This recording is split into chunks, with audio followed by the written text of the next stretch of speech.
বন্ধুরা, আজকে আমার রান্না হচ্ছে এই যে আলু করলা দিয়ে ভাজা, আর হচ্ছে এঁচোড়ের তরকারি। মাছের টক করবো মনে করেছিলাম, তেঁতুল নাই বলে মাছের টক হবে না, মাছ ভাজা। হ্যাঁ, এই আজকের আমাদের রান্না। এঁচোড়ের তরকারি জন্য এঁচোড় বনিয়ে রেখেছি, এগুলো আমি সেদ্ধ করে নেবো। আলু করলা ভাজা হয়ে গেছে, এই যে মাছ ভাজছি।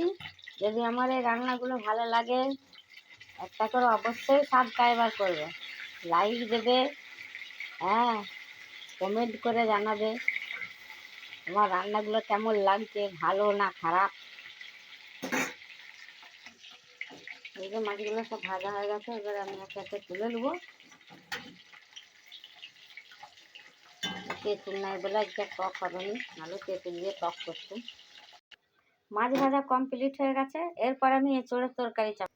এঁচোড়ের তরকারির জন্য এঁচোড় আলু ভাপিয়ে রেখেছি। এইটা হচ্ছে টক দই, এইটা হচ্ছে পোস্ত, কাজু বাদাম, চিনে বাদাম বাটা, এইটা হচ্ছে আদা, আর হচ্ছে কাঁচা টমেটো বাটা আছে।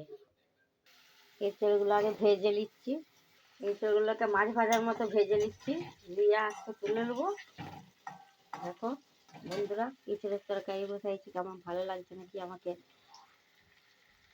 কমেন্ট করে জানাবে। দেখো এঁচোড়গুলো লাল লাল করে ভেজে নিয়েছি। হ্যাঁ, এঁচোড়ের তরকারি যদি আমি অত পটু নয়, তো ওরা খাবো বললো, ওর জন্যই করে দিচ্ছি। তাহলে আমার এঁচোড় একদম ভালো লাগে না। ও বাবা খুব ভালোবাসে এঁচোড়ের তরকারি খেতে, ওর জন্যই।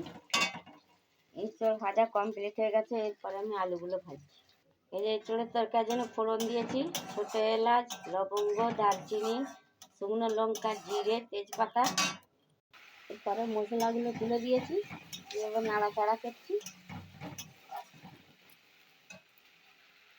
যে কালার হবে বলে একটু লাল লঙ্কার গুঁড়ো দিয়েছি, একটু কসুরি পাতা দিয়েছি।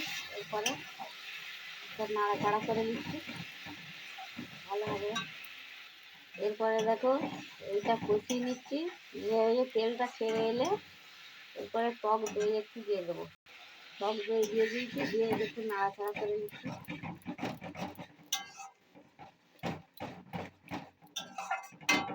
নুনটা পরিমাণ মতো দিয়েছি। ভিডিওটা আমার বড় হয়ে যাচ্ছে,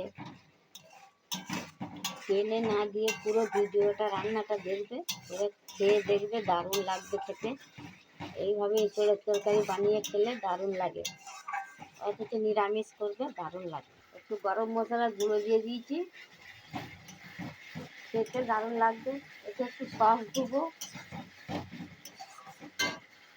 দারুণ সেন্ট উঠেছে, এবারে মোমো করতে সেন্টটাকে। নামাবার সময় একটু ঘি দিয়ে দেবো। এরপরে দেখো কাজু, পোস্ত আর হচ্ছে চিনে বাদাম, তিনটে বাটা আছে, এইটা এবারে দিয়ে দেবো।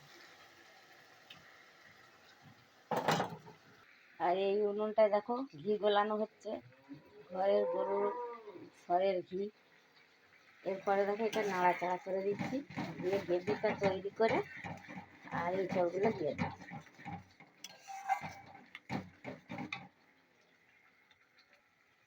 দেখো কাজুটা পোস্ত বাটাটা দিতেই কিরকম কালারটা চেঞ্জ হয়ে গেল। জল দিয়ে দিচ্ছি একটু,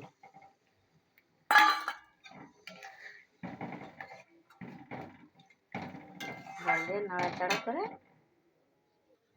এরপরে আলু আর এঁচোড়গুলো তুলে দিচ্ছি।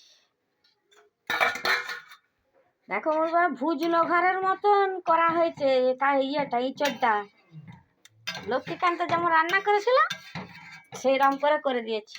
এরপরে নামাবার সময় একটু সস দিয়ে দেবো। দেখো বন্ধুরা, এঁচোড়ের তরকারি রেডি, একটু বাটার দিয়ে দিলুম, দিয়ে এবারে নামিয়ে দেবো। যদি ভালো লাগে কমেন্ট করবে, শেয়ার করবে, সাবস্ক্রাইবার করবে, লাইক দেবে।